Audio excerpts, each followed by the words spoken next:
Welcome to the ThunderCast, your Marshall Athletics podcast produced by the fans, for the fans, with your hosts, Russ Livingood and KD Hugnall. We're bringing you the thundering word on the thundering herd each and every week, so keep it right here. The ThunderCast is on the loose.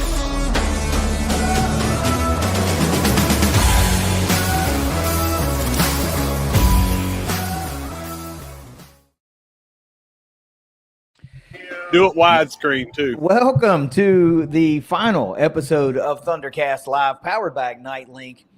We are, well, half of us are live at the C Lot in Joan C. Edwards Stadium for Senior Day, the home finale for the Marshall Thundering Herd, and a whole lot on the line. I can see by the winter hats, the hoodies, and the jeans that it's a tidbit nipply outside, and great Huntington football weather. Let me have it. What's it like down in Huntington, West Virginia this November Saturday? Well, it's 1 degree, and no, it's actually it's warming up a little bit. Earlier, I was cleaning the tables off, and the Lysol wipes were freezing as I was trying to wipe them off. It's warmed up. The sun's out. I am actually in this enclosed tent, not for warmth, but we had too much glare, and it was just wiping everything out. So I'm inside the tent now. The wind is blowing. I can see this coming up. So that is going to make it a little chillier, but game time temps are supposed to be around 40 degrees. So not too bad. Not too bad. Okay. Cannot relate. It is a balmy 70 some degrees. It is still shorts and flip flops weather down at my house, where it will be mighty comfortable in the living room when we watch the game this afternoon. But let's talk about that win for a second, because this is a pass-happy team. This is something that we hadn't thought about talking about before. We hadn't thought about the elements when we were doing the preview a couple of days ago. Is the win stiff enough to make any type of difference, or is it just annoying? No, it was annoying, and it was very brief there, just a second, because all morning it hadn't really been windy. It just came through as we started the show and everything, and the sidewall here was caving in on the back of me. But I would say, if anything, you're going to look at maybe a grip on the football, throwing with the temperature and everything. Nothing that these guys haven't gone through. However, our guys have been practicing up here in the cold. They've been down in Georgia, southern Georgia at that, practicing. So don't know if the weather will shock them any or not, but probably not. These are college football players. They come to play.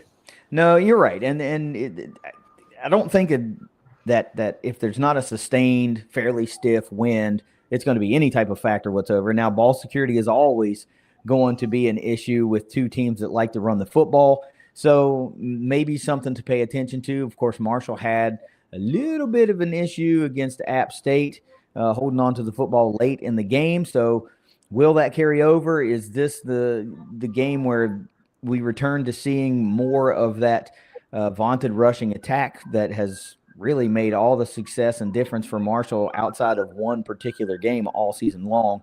That remains to be seen. But there's a lot on the line in this one, Russ, and we can't go any further without talking about the biggest, most glaring thing that is on the line for both teams, and that's bowl eligibility. Both Marshall and Georgia Southern are 5-6 football teams. They need this win in the final game of the regular season to have a shot. It's still not guaranteed, but to have a shot at bowl eligibility. You talked to the guys from Gata Talk earlier this week. They thought that Marshall had a really good chance at winning this game, which is kind of surprising. You like to think that those guys would lean a little bit more to Georgia Southern and what they might be able to do to try to find a way to give them an edge. They just didn't feel that way. I'm sorry. The speaker at the Joan, right when you asked me the question, they went. So tell me again about Gata Talk. That's all I said was that at some point during that show, you would think they would try to find a way to make the matchup benefit Georgia Southern. They just don't feel that way. They think Marshall's going to almost run away with this one. Well, stats tell the reason why. They kept talking. They referenced stats on the episode Getting to Know with Gata Talk, and 136 out of 136 and multiple different things, but especially rush defense, total defense, Scoring, they were very low. I mean, just scoring defense. Everything that they had, they were so low in the rankings that they were from the 130 to 136 range in just about everything defensively. And they were not happy with how the offense has gone. They were not happy with how the defense definitely has gone. They've not been happy with the coaching. It's just one of these issues that they were really, really struggling with. How could we say we're comfortable thinking that our team is going to come away with a victory? Which is really, really unfortunate because they found a way somehow to win 5 football games and put themselves in a position to gain bowl eligibility right here with Marshall. And Marshall's given games away. We heard Coach Tony Gibson talk about that in his media availability this week, that Marshall's lost how many games by a total of 6 points? You're talking about a couple of 1-point loss, a 2-point loss. They've given so many close games away that this team is a handful of plays, 15 plays now maybe away from being an 8-win ball club, a 9-win ball club. It's kind of gut-wrenching when you think about how close they were, yet how far away they actually are, and they need a big performance today to secure a bowl bid. KD, forget everything I said about that wind. It is now whipping through the parking lot. It's, right on cue. Again, I'm shielded back here, but the people around me are not. The entire tent was shaking there for a second. I do have, though, I want to talk about, this is our last tailgate of the year in Landscaping by Hillcrest, which we've got his banners up all around here. Tom Scarberry, he'll be here any minute to tailgate with us. But all 6 games this year, he did the sponsorship, and the company did the sponsorship. So we have got to highlight them. Go to landscapingbyhillcrest.com. You'll be blown away by the photos of just the care that they put into every single job. We're not talking about putting down mulch, planting some shrubs or anything. We are 100% talking about the most exquisite landscaping you'll see around here. Hardscapes, pools, fences, patios, water features, you name it, they can do it, and they do it better than anybody else around. So just wanted to highlight them. And also, if I can get Jake over here, if you can add Jake to the studio. Jake is our camera 2 today, and he's going to show us some of this food here. There you go, Jake. This is by Flavor of Veracruz, and they catered this today. Jake just said this is the prettiest catering food that I've ever seen. Just the way that it looks in there. I did get to sneak a bite right as the intro was playing, and it's good, man. That looks really, really good. Whoa, look at this. Looks really, really good. This is very visually appealing. So I guess now's a good time if anybody happens to be listening to this on their way to Joan C. Edwards Stadium, swinging by the C lot in the back corner right near the video board. Looks like you've got some really, really good food waiting on you. Holy moly. That looks awesome. Listen, they were telling about the process with the, making the stuff for the night before for the pork to marinate in and then to cook in and everything. And I was about to go into a coma right then without even being able to taste it. And now that I snuck a bite, I can't wait until I can go over and make a plate. But just look there what Jake's doing with that camera work and showing that. And I mean, even though the sun, hey, Jake, got the blocking the sun makes it a little shady. Can you move over just slightly? Shit, it still looks good. Yeah, there we go. Look at that. On it. Wow. Yeah, look at that. Look at those collars pop. Look at that. That looks amazingly good. So hit me again. Give me the contact info for who did this, because this looks so good. I know there are people watching or that are going to see this that are going to want to call. Business card for them. Man. I'm just gonna put the business card up to the screen. I'm gonna read it off and then put it up there. Oh, there we go. Yeah. Can you read that? I'm too far away from the monitor. Well, it's hard to. There we go. Come on now. I'll get it right one of these. He had it right the first time. Now it's sideways. That's all right. Yeah, it's sideways. Flavor of Veracruz. The other sideways. There you go. Flavor of Veracruz by Diana Ventura. She's the owner. Give them a call at 304-690-3872. They are That's serving right. Kentucky and West Virginia and Ohio. Of course, you can find them on Facebook at Flavor of Veracruz. That looks absolutely amazing. Fresh, bold, and Veracruz proud. I think that's pretty accurate. That looks very fresh, very bold, and very visually appealing. I bet it smells amazing around the It tailgate. does. It Holy does. moly. And again, Tom with Landscaping by Hillcrest, I say this all the time. He said, listen, I want to sponsor, but, we do things big, Right. when they're talking about what they do. He said, so I want your tailgates to be big. And I said, sir, do not worry about that. Say no more, fam. I tailgate big, and that's what we did here. It was one of the last games of the year. We just wanted to do something to take off where it's a 1:30 game, not have me over here, trying to get everything set up and try to cook on site like I do. So we reached out at Tom's recommendation to Flavor of Veracruz, and we're tailgating big today. So I guess now's a great time to talk about next season. And if you are interested in being a featured catered business at our tailgates, you should reach out to us, because we should have 6 dates next year if we're lucky. I mean, I don't know if there's this possibility of a 7th. I haven't looked that closely at the schedule yet. I don't think we can, because right now I think 2026 has the 4 out of conference already set. 2027 we're waiting for that, but I don't think that there's a chance that we can do it next year. Well, I guess that there is, and that's if you host the SBC championship game, you've got a chance at a 7th game, but that just remains to be seen. But I think this particular week, it almost looks like we've saved the best for last, at least on camera. The way this has been presented, this food looks amazing. I think the game has just stepped up as far as tailgate food goes here. This looks really, really good. I hope this is something enough to draw some more people over, get them out in that cold weather, get their bellies full, and start cheering on the herd in a very crucial game. Russ, let's get back to 2 cameras and talk about football. Yeah.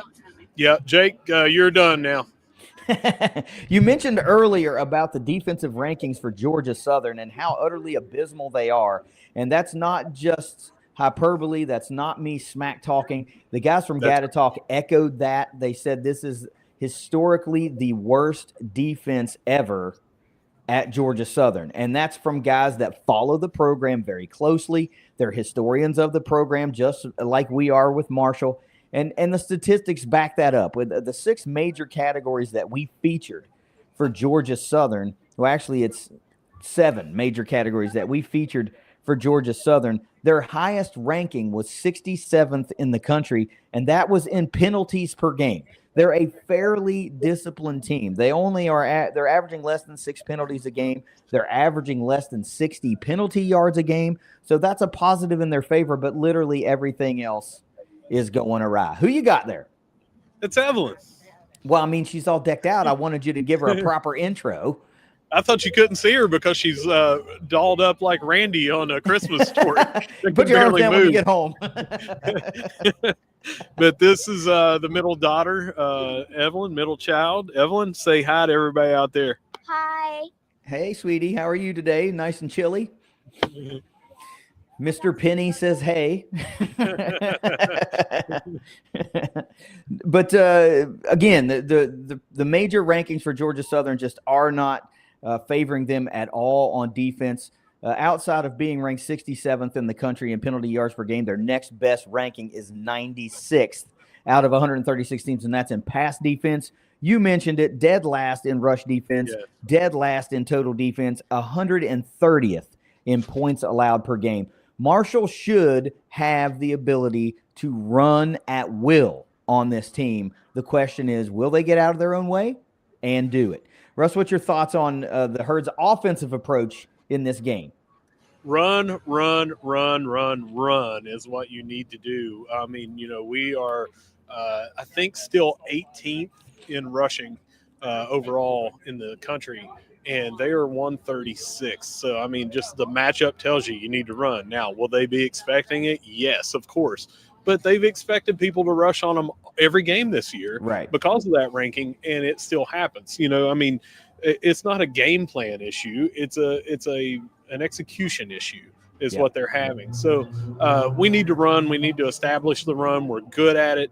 And if we can rush it down their throats, that will open up the pass as they continue to try to stop the run. Carlos Del Rio Wilson's good at that. I wouldn't be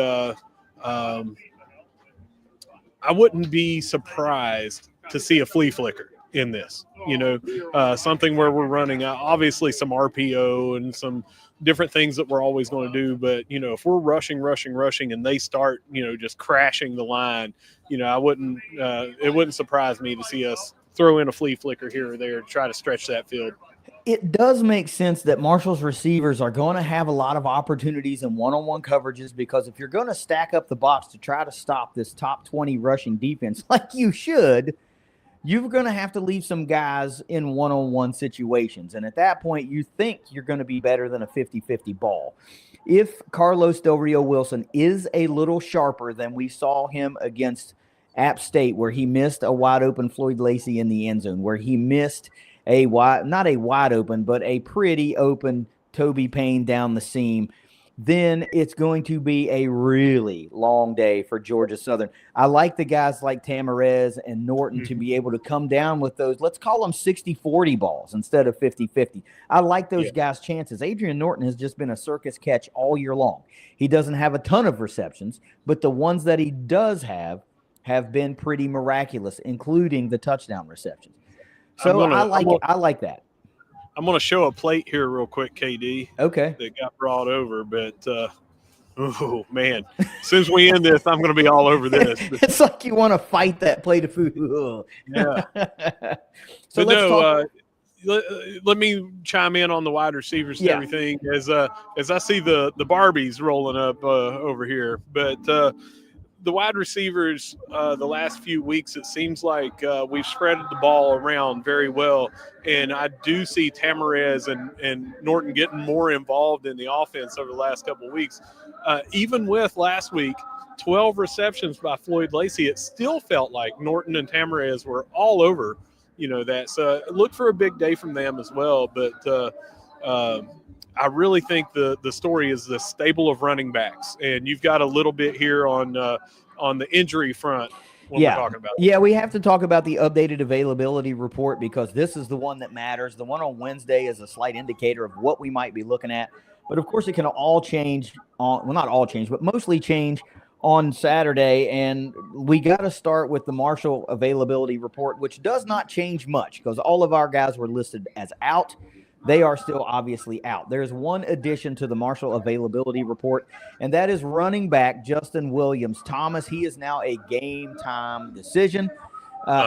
We bringing in more children here. Yeah, this is the oldest. This is Caitlin, and I just wanted to not leave her out and get her on camera too. Caitlin, say hi. Hi. Hey, Caitlin. There it is. How's it hanging? Yeah, but best color commentator ever. Justin Williams-Thomas being out does change things in my mind, because I thought that Michael Allen, Williams-Thomas, Antoine Roberts, Joshawn Barbie, you just hammer with those four.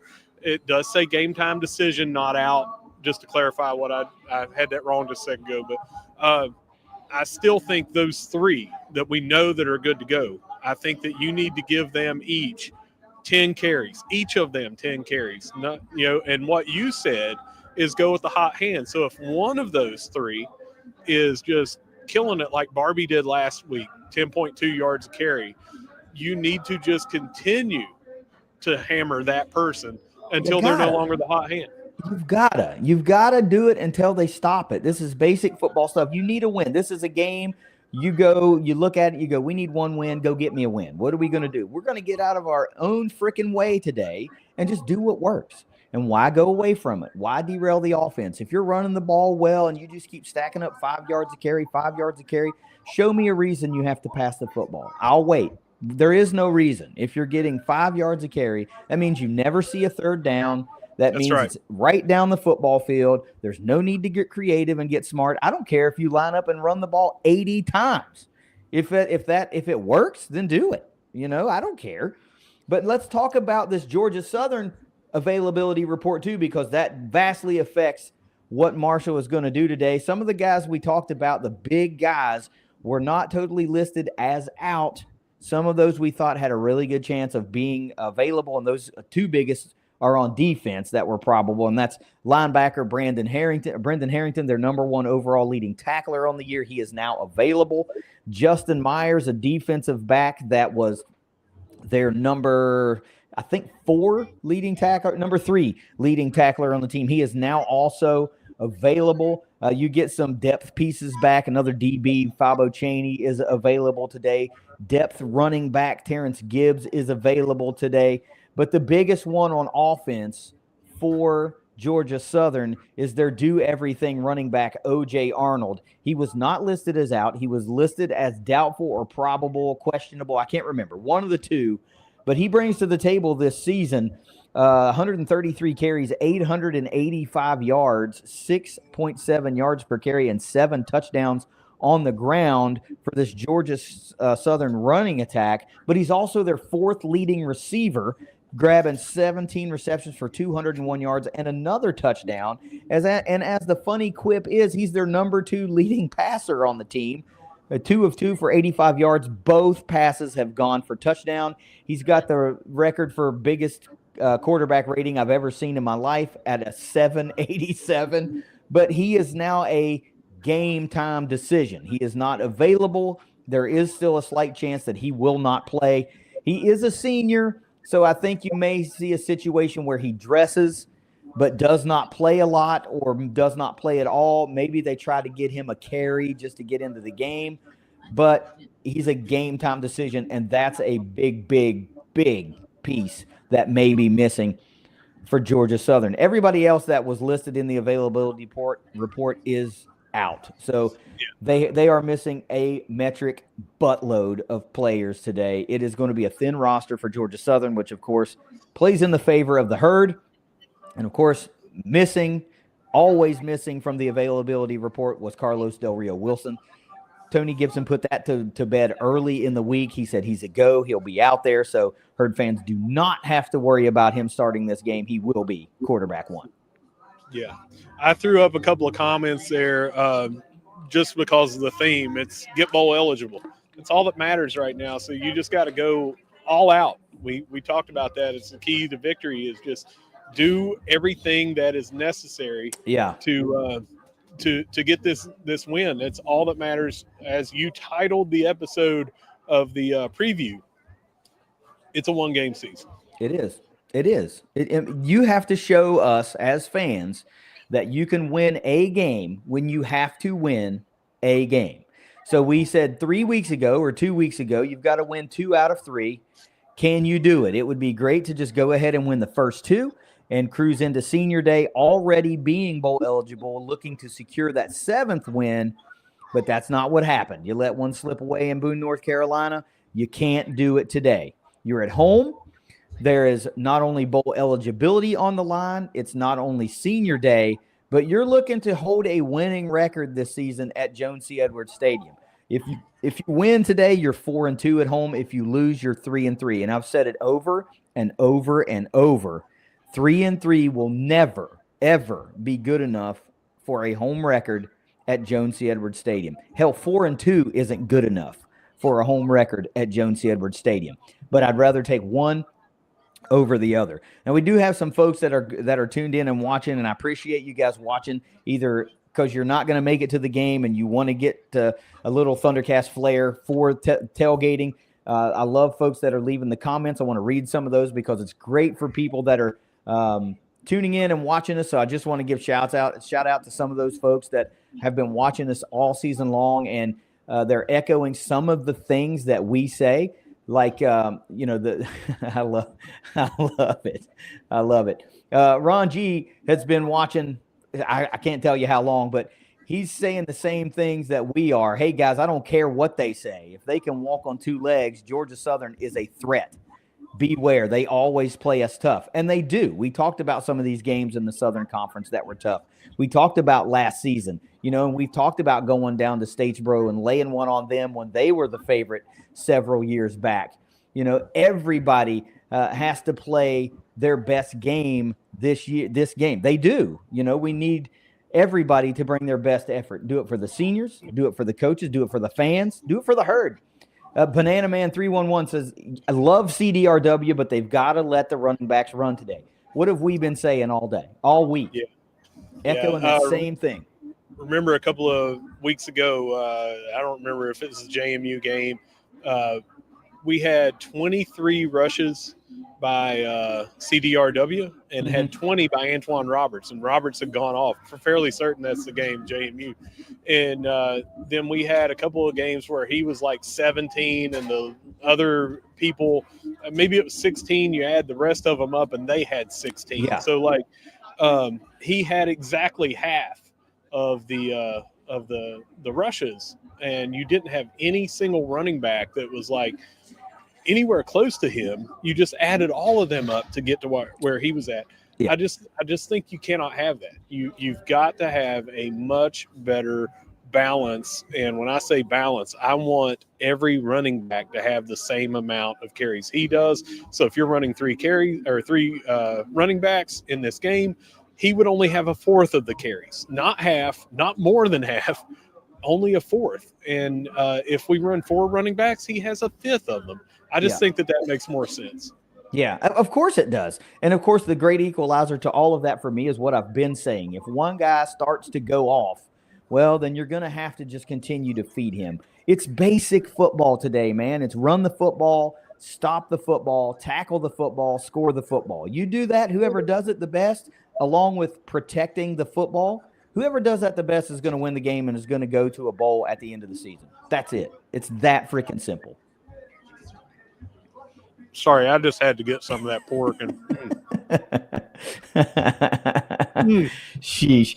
I got to tell you, it not being able to be on the lots for most of these games with you guys takes away so much of my, personal herd experience. But being able to do this show and bring this show to everyone that also can't be on the lots does a whole lot for my my herd fandom. It's the reason that we began doing this show. Kyle, you can say, well, you can type ass, man. It's okay. But I love doing this show. I appreciate the comments. And the reason I went off on this little tangent is because of the comment I saw right there from Barry Lewis 6496. It says, you guys have done a great job all year. I look forward to tuning in each week. Thanks for all you do, and go herd. We appreciate that. We really, really do. At the end of the day, this is just a hell of a lot of fun for us, and that's why we do it. And I'm glad that other people enjoy listening to us yammer on about the herd, because it's a lot of fun. Yeah, if you want to toggle those, I have to walk off camera, but toggle to which ones you need there. Sure. But I like this point as well. You know that some of these runs by CDRW are called plays, designed runs by the quarterback. Others, as Russ has mentioned many, many times, are pass plays that have broken down, that he scrambled. You're always going to have those. But I think cutting the designed quarterback run plays in half is where you have to get those carries back to the running backs. Yeah, because let me qualify that I think that he is an amazing runner and improviser, and I think that's a major part of his game, and I do not want to stifle that. I think that when a play breaks down, he is dangerous when he runs and everything. He's done it all year long. He is, as we have said now, 7 yards to the good on the all-time single-season rushing record for a quarterback here at Marshall.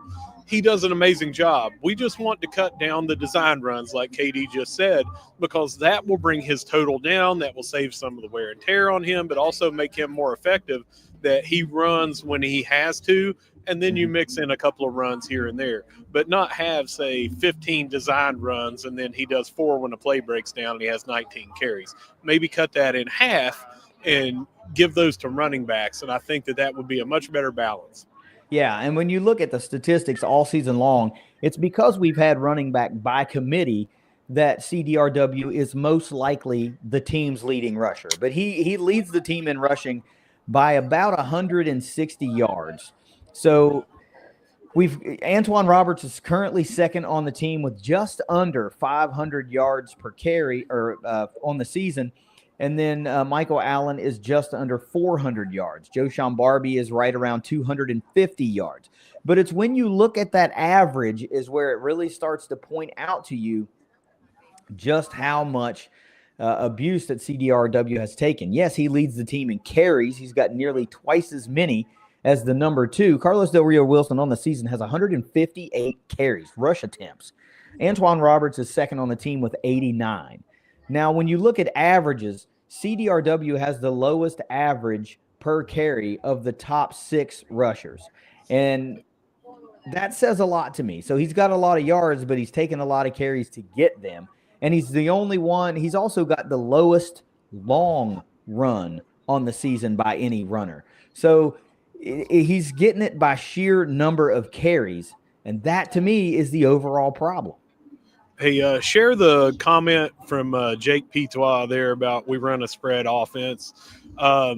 Agree, we do run a spread offense, but we do have RPO pass plays in there, RPO run plays in there. It's not that we do that 100% of the time. So what I'm saying is when we have that today, that you are going to see Carlos Del Rio Wilson have the opportunity to hold on to the ball or give the ball to the running back, and you will see some RPO aspects in this Rod Smith offense. They've done it just about everywhere. Even before it was called an RPO offense, they were running this at various different places. But it is not going to be a 100% RPO every single play. We run as much of a hybrid offense as you're going to find in the country. There's no single thing that can define this offense. And I think that we knew coming in it was going to be run heavy. It has been run heavy. But even at that, Del Rio Wilson, at times he had 321, the most passing yards that we've had since 2002. Up at Bowling Green, Henry Columby. 2022. I said 2002. I'm sorry, 2022. Yes, at Bowling Green after the Notre Dame game, He threw for 338.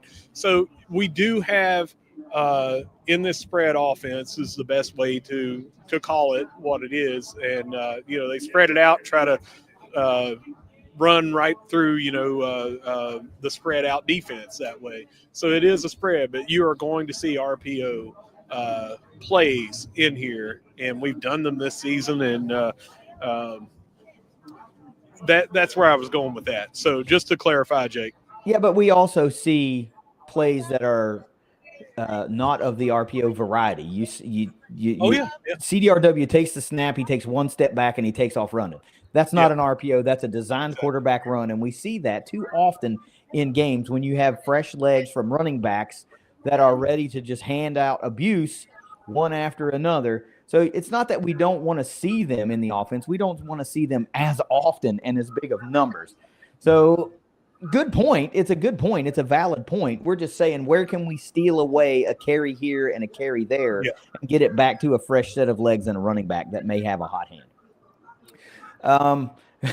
Did you see here, Russ? Look, can we get the Sunbelt refs to give us a break today? You might need to slip them 100 on the down low if you got it. I'm just, it's not a bad idea because teams, I've said this and it's become a running joke, teams are playing their cleanest games against the herd this year. Some heavily penalty teams have played their best games miraculously against Marshall this year, and I just don't think it's a thing. And I don't think any bigger call has happened than last week on the fumble that was called a fumble on the field during the play against Zion Turner, that if it's not called a fumble on the field, that call is probably upheld and Marshall retains possession. So if you got an extra 100 or a couple hundreds in your pocket there, maybe you want to hand those out to the guys with the black and white shirts on. It might help. So listen, I'm not into that conspiracy theory. It is bad, but we have been talking about how bad the Sunbelt refs have been since we entered the Sunbelt, and it's not just in football. That was one of the things when we were joining the league. The people that have been in here for years before, decades before, warned us, and we're like, buddies, Conference USA was horrible. And then we come in here and we're like, hey, you know what? Those guys knew exactly what they were talking about. We loved everything about the Sun Belt, and we felt like the refs were horrible across just about every sport. But you're going to have that. But no, I will not be giving them an extra hundo. I will be holding on to said hundo because I don't think it's going to matter. I can't make the blind see with $100. Well, that's true. That's true. And let's transition here from referees to another good point about this offense, which is something I've been screaming every single week. And the one week we finally did it, it worked beautifully. And it went along with that 321-yard passing day with Carlos Del Rio Wilson, and it was the career day by Toby Payne. So let me put the comment from our buddy Matt Heck up on the screen. This offense is harder to defend when you use the tight end in the middle of the field. Feed the running backs all day. Hello, I could not agree more. Finding 81 early and often sets the whole damn thing up. You start to red line this offense, and it gets really, really hard to defend. 100% agree, Mr. Matt Heck. I will clarify and add, though, that any offense is harder to defend when you have a dynamic tight end like Toby Payne in it, where he is so much of a hybrid. It reminds you of that Cody Slate. He's got the speed and the agility and everything to outrun the linebackers, but he's way more physical than the defensive backs. Yeah, we've been calling for more throws to the tight end all season long, and I hope that he gets a heavy dose of that here today. Absolutely. And this is a great transition because it's senior day, and we haven't talked about the guys that are actually going to walk on senior day. So, I can't remember the exact number that I punched out there earlier. Let me see if I have it written down in our senior day for 23 seniors and redshirt seniors that were on the roster listed as a senior or a redshirt senior, but only 17 of those guys, or only 17 players, are actually going to walk in senior day today out of the 23 that were listed as a senior or redshirt senior. So that's a little wild in and of its own right, but a name that is walking that was not on the roster as a senior or redshirt senior is Carlos Del Rio Wilson. So let me run down these guys that are actually walking, and then I want to talk to my main man, KP, Chris Parker, my neighbor, my fellow Floridian. Let me run down these guys so we can give appreciation to the seniors that are walking. DB Cam Smith, DB Boogie Trotter, DB Marvay Myers, safety Jadarius Green McKnight, wideout Floyd Lacey, DT Katron Evans, quarterback Carlos Del Rio Wilson, linebacker Jalen Parker, wide receiver Ben Turner, wide receiver Jacoby Baldwin, offensive lineman Sean Marcus Adams, O-lineman Eric Meeks, safety/linebacker Kerryon Martin, defensive lineman Tyus Martin, wideout Zane Porter, offensive lineman Bryce Biggs, and offensive lineman Tyler McDuffie are all walking today in the senior service. Surprising the most, of course, Carlos Del Rio Wilson. He's a redshirt junior on the roster. Is his availability actually exhausted? Will he need a waiver? We don't know. What do you think about that list? And tell me about the guest.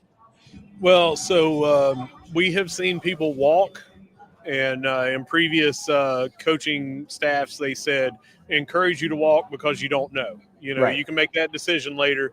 So we don't want to read into every single one of those. But with eligibility, the way that it has gone here recently, Diego Pavia, I think, is on his 6th year or something like that. The JUCO things that have been thrown around. I will never say never to somebody not having a way to find another year of eligibility, just the way that it's been going. I don't agree with it. I'm just saying that's what has shown to be true. So there are several on this list that I would think have exhausted their eligibility. Yeah. But nothing would shock me anymore if I saw, hey, so-and-so was granted another year. Now, usually they're granted another year at a bigger institution than Marshall University. But, again, it would not shock me if some of these people that are walking might be back here next year. Me either. And I want to talk to Chris. I want to get his thoughts on this too. But one name that is not there that could possibly, you might think you would see, we don't know if he had graduated yet, but Toby Payne is not on that list. And he's the all-conference caliber tight end that isn't walking, and it makes you feel really good if you're a Herd fan that you might see that guy back to finish his career like his brother in Huntington. Well, so I really think that he has one full year of eligibility left because I'm sure he does. In 2021, he did get in a couple of games. He famously got that in the very first game here, NC North Carolina. I can't remember which school it was, but he caught a touchdown. As a true freshman, it was barely 18 years old. But then the entire next year, he had that injury and did not have anywhere near. He got that medical red shirt. So that was 2022. You got 2023, 2024, 2025. So he had his red shirt season in 21, medical red shirt in 22. I think that he's got the 3 years left. And that's if I've got those years right. It might have been 2022 was the first year that he was a true freshman. I'd have to go back and look. I don't have it in front of me. But I do know he got that medical red shirt because he was out that whole year. I think he's got 1 year left. Well, he's listed as a redshirt junior, which is the thing. It doesn't matter about the calendar years and where they went, but I'm saying like he's probably already graduated. So if you've already graduated with enough credits, you're free to transfer. Chris, come in here and talk to me about what you're seeing today. What do you think is going to happen with the Herd, and do they get it done? Well, I think they will. I do. I think that they've got to play for a lot today. This is a big statement to come in the first year with all these new guys and win the game. Last week was unfortunate. I think that they should have walked away with the win last week. I think they feel kind of embarrassed about it. I think today in front of a home crowd on senior day, you get it done. You ground and pound. You wear this Georgia Southern team down. And remember, we owe Georgia Southern a little something from last year. Yeah. They just about ruined our season last year. We were up, I think, 21-3 or something like that last year, and gave that game up similar to the game we gave up last week. They were very similar games, I thought. It was actually 23-3, and they got that safety, another bad call. Yeah, the by pass the refs. interference call. Was it a pass interference call? Well, so they called it intentional grounding, and he was in the end zone, and they called that a safety. But he was actually throwing to a guy. The wide receiver ran the wrong route. That's exactly right. So it was like it was supposed to be a double move. He didn't make the double move.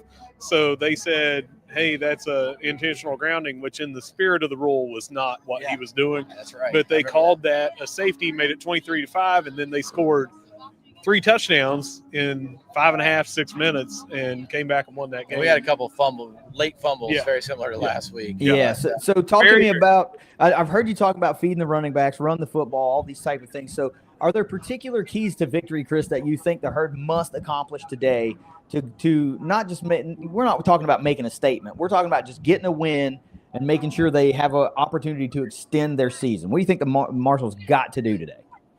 I think productive first downs are key.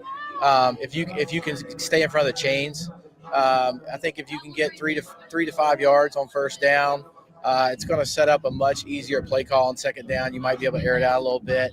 The problem is you can't lose yardage. You can't get behind the chains.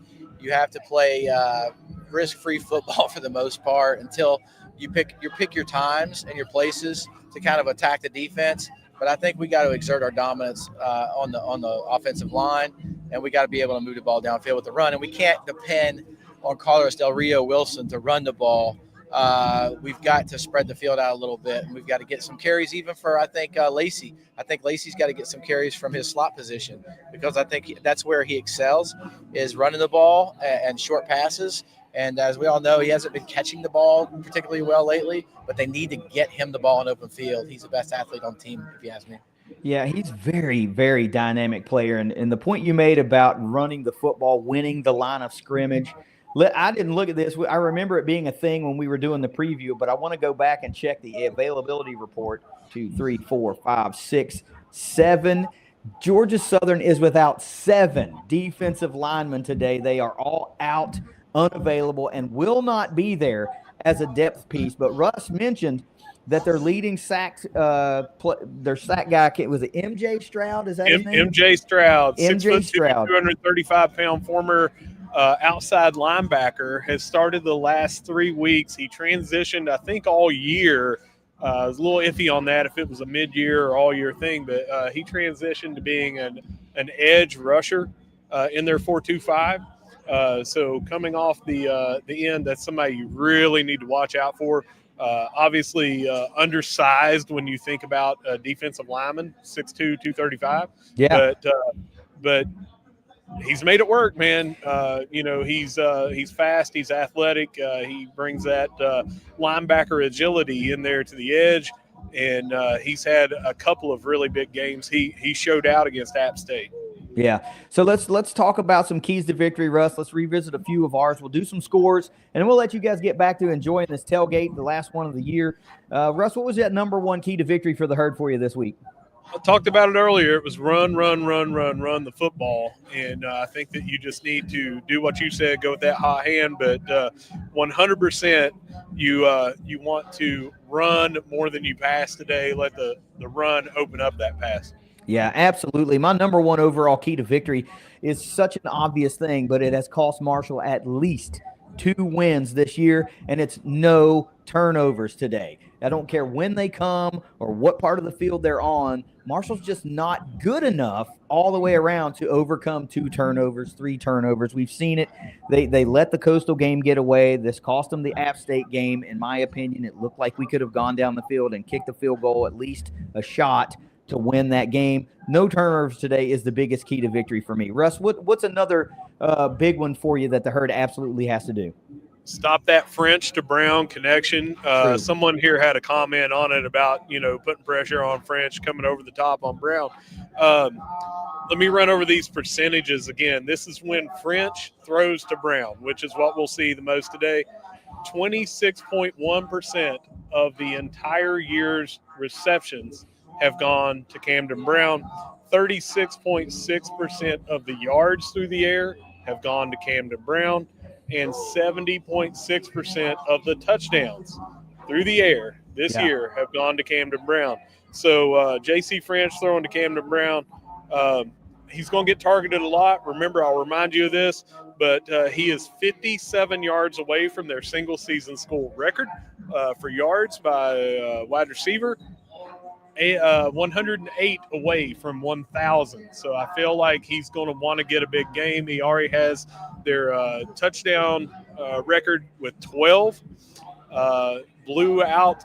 They had 8 was the most that they had before that. So look for him to be targeted, I think, as many as 15 times today. Could be a lot more. Yeah, it probably will be a lot more, especially if O.J. Arnold is out and does not play in this game. He will be legitimately, along with wide receiver Marcus Sanders, the only 2 viable offensive weapons for Georgia Southern. And they want to get him that 1,000-yard threshold. They want to try to get him those records if they can. My number 2 key to victory also was you've got to take away the Camden Brown, French, Sanders connection. You need your best day of pass defense all season long. I think you need to double Camden Brown, force Marcus Sanders to be the guy to beat you, put Boogie and a safety on Brown. I don't care. Just get it done and shut these guys down. I don't even care if you give up not a lot of yardage, but if he has a 100-yard day but he can't find the end zone, great, because that means they're really struggling to put points on the board. Russ, let's talk about let's get score predictions from you and Chris, and then we'll look to kind of close it out here and get you guys back to having some fun. Chris, what's it look like for you today? How you liking the Herd, or are you? I do. 35-24. The Herd wins going away. With a heavy rush day, they finally show up and play some pass defense. We can contain Brown. Maybe we don't stop him, but we contain him. We put pressure on French. We give him a little reminder of what happened last year when he got knocked out of the game, but hopefully not the same result as the backup coming in and looking like Steve Young. I think we put some pressure on him. We get the crowd in the game early, and we get on him. That's a good point. 26 sacks on the season for J.C. French. He has been taking some abuse this year. The backup quarterback, well, not the backup quarterback, but the number 2 leading passer is the running back, so he's a game-time decision. I don't know. Russ, as soon as you get back on screen. Yeah, I just got somebody that was walking up and I wanted to get on here because it's a good friend of the ThunderCast, Brad Arvin. KD, my man, Brad what's Arvin. happening? That's like Heard by a Million. Brad Arvin's on the lot. That's right. Brad, we just had Chris Parker in here, not the running back Chris Parker, but the former Mr. Marshall Chris Parker. he gave a score prediction. I'm getting ready to give mine, but on the spot, could you give us a score prediction? I think on my sports page, I'm going to shamelessly plug this. I do a sports page on Facebook. Brad's Unfiltered, whatever it is, sports page. And I think I said it was like 30, 35, 24. It's just what Chris said. You guys are right in line. It's the exact same score Chris just said. I love that score. Man, Russ liked it a little bit bigger if I can recall. I do, and I'm going to stick with it, even with O.J. Arnold being more as a game time decision, probable, whatever he is, where before we thought it was doubtful. I still like us to score a lot, and I still think that they will score on us, but I'm saying 44-28, same that I predicted earlier. I'm going to stay with that. I love it. I was in the ballpark of 41-24 Herd. I think they do have the ability to run away with this one, especially if Georgia Southern is without O.J. Arnold, which looks like it might be. And even if he is a go, he's not 100%. He will be there to be more of a distraction for the pass connection of French to Brown, French to Sanders. But still, you got to respect a guy that's a damn near 1,000-yard rusher on the year that had a hell of a game a few weeks ago with catching a pass, catching a touchdown, throwing a touchdown, scoring about 4 of them. I mean, he's a weapon. He is, but as I pointed out on the preview show, when you look, he had 264 yards, 267, one of the two of those in that game that he just went off. That is like well over a quarter of his. That's like nearly a third of his yards that he had this year. He only had one other game, maybe 2 other games where he was right at 100 or over. So it's not like he's been throwing up 100, 150 every game. Right. He just had a very good game. He is a very versatile back. I don't want to take anything away from him, but it would be one of those 264 is the anomaly versus that's something that you might expect if he plays today. So sure. Also with that injury, it was a hip injury is what it was stated to be. I do not see him getting a full load. And I still think with their other running backs that are out, they're going to have a lot of problems running the ball today. We are a much better run defense team than we are a pass defense. Yeah, and let's point this out before we get out of here. If O.J. Arnold's not a go, or even if he is a go and they need some production, you got to drop all the way down with the other running backs that are out to a third-string quarterback, Weston Bryan, to be the next productive runner on this team. Yeah. And he's a 6'3" freshman, but he's only got 72 yards on the year. And then you look at a depth running back named Teo Todd, who's only got 42 yards rushing on the year. This rushing attack for Georgia Southern that is a very proud part of their game is reeling right now. Russ, give me some final. Let's talk about what you want to talk about, and then let's look to wrap this one up. Yeah, Weston Bryan, look for him as a guy that's going to come in several times today as quarterback, might even be a second quarterback, have 2 on the field at the same time. They might use him in the red zone a lot, but he is a very big body. He's touched the ball 28 times this year, 22 rushes, 6 passes. He has 4 touchdowns. 1 in every 7 times he touches the ball, he scored a touchdown.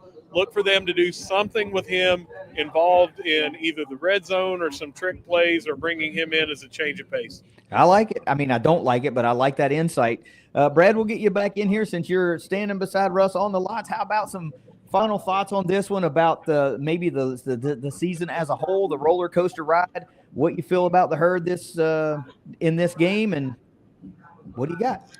Brother, all I got to say is it's a one-game season, like you said, and this game and this season is all about bowl eligibility and what we can do moving forward from there. So let's go out, get a win, get bowl eligible, hope that we get selected for a bowl because it's coming down to there's 82 spots and you're getting real close to that 82 people or teams that will be eligible. So getting a bowl eligibility through a victory today is the number one goal. Everything else is secondary. We just got to do it. Go all out. Yep, I'm with you. Go all out. Brad, what do you got for us? Yeah, I think back early in the season, I said that I would be completely fine with 6 wins, considering everything that we lost. Mm-hmm. And we have the opportunity today to get win number 6. I know I just heard Coach Gibson this morning on TV say that we were 6 points shy of 3 other victories. Yep. So, I mean, all things considered, we're right where we need to be. And I think if everybody would just settle down, be patient, and just go in here today and cheer like crazy for the Herd, we'll bring this thing home. We'll get a bowl invite, and everybody will have a Merry Christmas. Hopefully. You're looking at right now 1, 2, 3, 4, 5 Sunbelt teams are already bowl eligible. You're looking at another 1, 2, 3, 4, 5 that are looking to gain bowl eligibility today. And two of them are guaranteed because we're this game and the app game, all 4 teams, you have to have a winner. So you're going to have somebody, 2 of those teams be 6-6, 2 of them be 5-7. That's what I'm saying. Not everybody. We're not looking at 10 potential bowl eligible teams right now, but I think the SBC only has 6, maybe 7 tie-ins and a couple of secondary tie-ins. So you definitely don't want to be one of the last ones to get a spot. There may not be one for you, but hey, you got to show me you can win a game today. And that's exactly what I want to see.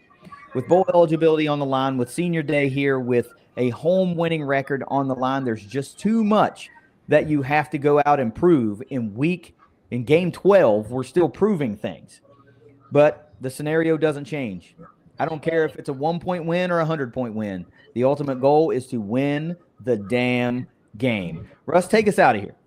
Yeah, if you see us at the Joan, which we're at, if you see us in the C lot, which we're at, or if you see us inside the stadium cheering our asses off to get bowl eligible, no matter where you see us, we're going to be saying, go Herd. Go Herd. Go Herd. It's the ThunderCast. I'm going to take 1 second to say happy birthday to Ernie M1731, who's watching us on YouTube. We appreciate you tuning in. Hope you have a great day. Go Herd. Go Herd.